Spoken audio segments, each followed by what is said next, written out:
All right, everyone get ready, because today we are going deep into some really crazy stuff, like Hmm. the idea that life might not be some crazy random thing, but actually like built into how physics works. Yeah, and we have some super interesting research and articles about Jeremy England. Oh yeah, I've heard of him. He's this young physicist at MIT who's got everyone talking with his theories. Yeah, he's definitely shaking things up. But that's what makes this deep dive so interesting. For sure. So before we get too far into this, can we talk about entropy for a sec? Huh. You know, that whole idea of things going from order to disorder, like my apartment after I host a party, pure chaos. Yeah, exactly. And that's what the second law of thermodynamics is all Oh, about. right. It says that in a closed system, entropy always increases. Okay. And for a long time, that was a big argument against life just appearing out of nowhere, spontaneously. Yeah. Because life is all about order and complexity. Right. It seems to go against that whole entropy thing. So how did life figure out how to bend the rules? Well, it's not really breaking the rules, but more like finding a way around them. Okay, interesting. Scientists like Ilya Prigozhin, he won a Nobel Prize for this, showed that open systems, the ones that exchange energy with their surroundings, can actually decrease entropy locally. Wait, really? Yeah, it's like a plant using sunlight to grow. Oh, right. It's becoming more complex, but the overall entropy of everything is still going up. Okay, that makes sense. So is that where Jeremy England comes in? That's part of it. Is he saying that life is like a master of messing with entropy? In a way, yeah. England's theory takes that energy flow idea and runs with it. Okay. He says that systems that are good at absorbing and desiccating energy from their environment, they're the ones that are more likely to survive and even replicate. So they're driven to become more complex because they need to get rid of energy. It's like a built-in drive. So it's not just random chance that life started. England's saying there's like a physics reason for it. Exactly. And he's got evidence to back it up. He's done these computer simulations showing how clusters of particles can organize themselves into more complex structures when they have an energy source Wow. So it's like watching order appear out of nowhere. right in front of you. That's pretty wide. Wait, are we talking real simulations? Like not just equations on a chalkboard? Oh, yeah, real simulations. And what's even cooler is that we see this kind of self-organization in the real world, too. Really? Like where? Think about the patterns you see in sand dunes or the swirls in, turbulent water. Okay, yeah. Those are non-living things showing order because of energy flow. Wow, my mind is officially blown. You see how it all connects? So is he saying life is basically an extension of those same principles? Right. Just on a much bigger scale? That's the heart of it. Hmm. And there's a great visual example he uses, a picture of Staphylococcus bacteria doing photosynthesis. Oh, right. I saw that. It's like a perfect picture of life using energy from its surroundings, making itself more ordered, and then adding to the complexity of all life. You know, there was another example in the research that I couldn't get out of my head. Clay particles forming complex structures when exposed to sound waves. Right. It shows that life doesn't have to look like what we're used to. Yeah, what if there's life out there based on totally different energy sources and environments? It's a question that England's theory makes us think about. It does. It opens up a whole universe of possibilities. It might even change how we search for life beyond Earth. So all this is super fascinating, but I have to ask, where does Darwinian evolution fit in with all this? Is England's theory saying Darwin was wrong? Not at all. England's work isn't about replacing evolution, it's about adding to it, like going deeper. Okay, so Darwin's theory explains how life became so diverse, but England's theory explores why. You got it. It's like Darwin described the how and England's looking at the why. That makes sense. So natural selection is still the big driver of life's diversity, but England's theory suggests that there's this thermodynamic foundation that influences which traits are more likely to evolve in the first place. Exactly. He calls it dissipation-driven adaptation, this push toward being more energy efficient. So even before natural selection comes into play, some traits might have an edge because they're better at using energy. Right. It's like evolution is working within this framework set by the laws of physics, this push toward energy efficiency. It's not just random chance at play. Not entirely. It's a pretty big idea. I'm sure not everyone's on board with it. You're right. There are plenty of scientists who aren't convinced. I bet it's like shaking up the foundation of biology. So who are some of the people who are skeptical?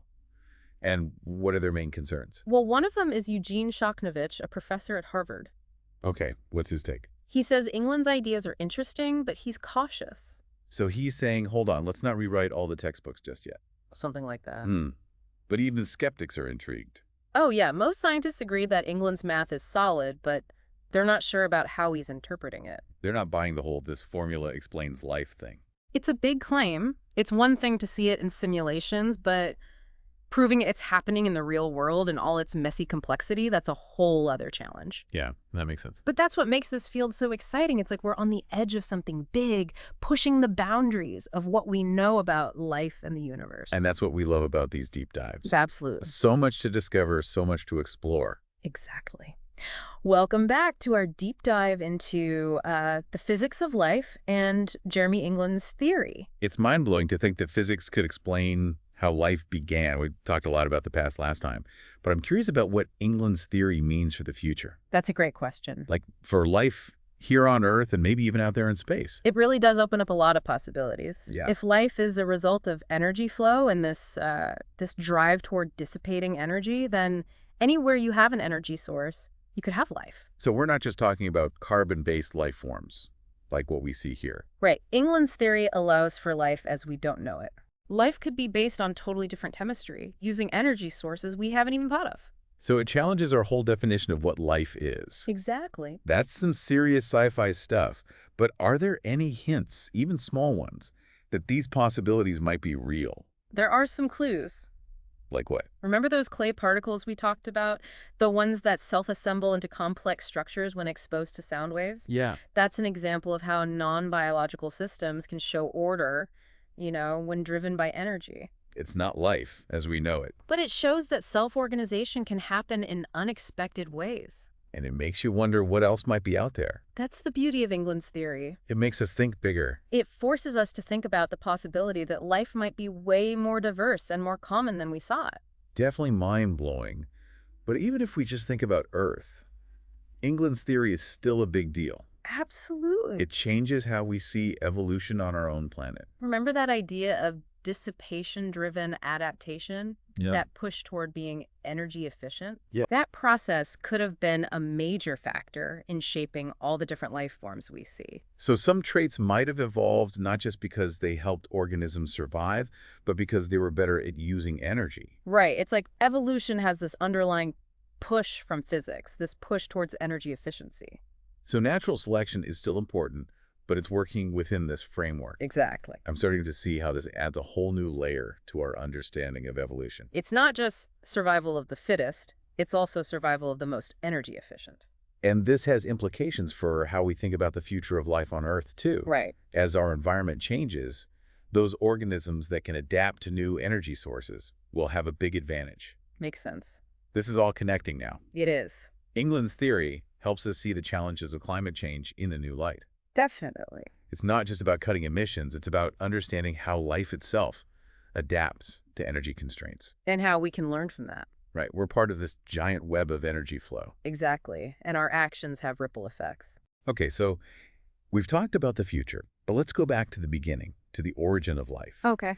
England's theory paints a cool picture. It does. But how does it explain that jump from non-life to life? That's the million-dollar question. What was the spark? It's still a mystery, but England's theory offers some clues. Like what? How does he think those first self-replicating things appeared? He points to the special properties of certain molecules like RNA. RNA? Yeah, RNA can carry genetic information and act as a catalyst for chemical reactions. Oh, right, it can do both. That's crucial for self-replication. So RNA could have been a key player in the early stages of life? Exactly. And England's theory suggests that RNA might have become important because it was really good at dissipating energy. So it was like the best tool for the job. In a way. And it wasn't just random chance. Physics was kind of nudging things toward life. That's the idea, and England has done research showing that certain arrangements of atoms are more likely to form self-replicating structures based on their energy dissipation properties. So it's like physics stacked the deck in favor of life. It's a good way to put it. And this isn't just theory. Scientists have seen self-replication in non-living systems too. Right, like Philip Marcus at UC Berkeley. Oh, what did he do? He showed that vortices in turbulent fluids can actually replicate themselves. Vortices making copies of themselves. That's crazy. It's pretty wild, but it shows that self-replication can happen outside of biology. So maybe life is more common than we think. It's a possibility. We talked about some of the criticisms of England's work before. Yeah. With such a big new theory, There are always going to be some doubters. That's how science works. So what are some of the main points of disagreement? Why are some scientists not fully on board? Well, one criticism is that while England's theory might explain how systems become more ordered over time, it doesn't really explain how they start replicating. So it's like saying, okay, we get how a pile of bricks can become a house, but how does that house start making copies of itself? Exactly. That's the big mystery. Right, the jump from order to self-replication is a huge one. And we're still figuring it out. Are there any other criticisms? Some scientists also question whether England's theory is really universal. Like maybe it works for simple systems, but not for something as complex as a living cell? That's the idea. And then there's the challenge of actually testing his theory in a lab with real biological systems. It's one thing to run simulations, but proving it in the real world is a whole other challenge. Right. It sounds like there's still a lot to explore with England's theory. There is, but to be fair, England is aware of these criticisms and he's working on addressing them. Oh, how so? He's running simulations on more complex systems, trying to bridge that gap between simple and complex. Okay. And he's also looking for ways to design experiments that could test his predictions in the real world. That's cool. It's exciting to think about the future of this research. Yeah. Even if England's theory isn't the final answer, it's opened up new ways of thinking about how life began. And that's what's so great about science. It's all about exploring new ideas. Exactly. Bold ideas, testing, debating, it's all part of the process. And it reminds us that there's still so much to learn about life and the universe. For sure. Speaking of learning, there's one more thing from our research I wanted to mention. Okay, what is it? It's about how interconnected life is and how energy flow shapes that interconnectedness. Ah, you're talking about that image of the Synechococcus bacteria doing photosynthesis. Yeah, it really stuck with me. It's a powerful image. It shows how life uses energy from its surroundings and how that flow of energy connects different organisms. Exactly. Life isn't just a bunch of separate individuals. It's a complex system where energy is always moving and changing. And what's so amazing is that England's theory suggests that this interconnectedness could be a result of thermodynamics. It's like saying life is woven together by energy. It's a beautiful idea. It really is, and it reminds us that we're all part of this web of life. We need to understand our place in it. And take care of it. I think that's a good place to pause for now. It is. We've covered a lot of ground today. We have, from the basics of England's theory to its implications for the future of life. And in our last part, we'll dive into some of the philosophical and ethical questions raised by this new way of thinking about life. And we'll also explore some alternative theories about how life began. It's been an amazing journey so far. You have. I can't wait to see where we go next. Me too. Welcome back. You know, after the last two parts, my brain is still kind of spinning with all this stuff about life and physics. Yeah, it's a lot to take in. And in this last part, we're going to go even deeper, right? That's right. We're going to explore some of the big philosophical and ethical questions that come up when you start thinking about life in this new way. All right, let's do it. I'm ready for the mind bending. So let's start with a big one. If England's right, if life is like a predictable outcome of physics, Yeah. does that make life less meaningful? Does it make us less special? That's a really interesting question because if we're not like part of some divine plan or a cosmic accident, Right. and we're just a result of thermodynamics, It makes you wonder. does that make us just machines? It's a question that people have been asking for a long time. Yeah. But I think it's important to remember that just because something is predictable, Yeah. it doesn't mean it's not meaningful. Right. Just because we can understand the science behind life Right. doesn't make life itself any less amazing. It's like saying knowing how gravity works makes a sunset less beautiful. Exactly. The knowledge might change how we see it, but it's still beautiful. The wonder is in the complexity, the way everything is connected, the fact that life even exists at all, even if it's because of natural laws. Yeah, and maybe understanding those laws makes it even more mysterious. I think so. You know, I think England's theory actually makes me appreciate life more. Really? Yeah, it highlights how connected everything is, Yeah. how we're all part of this giant dance of energy and matter. It's a pretty humbling perspective. It is. It reminds us that we're not separate from nature. We're part of it. And we need to respect that. Absolutely. Okay, so we've talked about the philosophy side of things. Yeah. But what about ethics? Good point. Does England's theory raise any new ethical dilemmas? I think it has the potential to, Like what?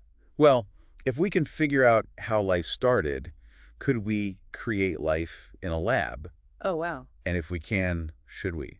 What are the ethics of that?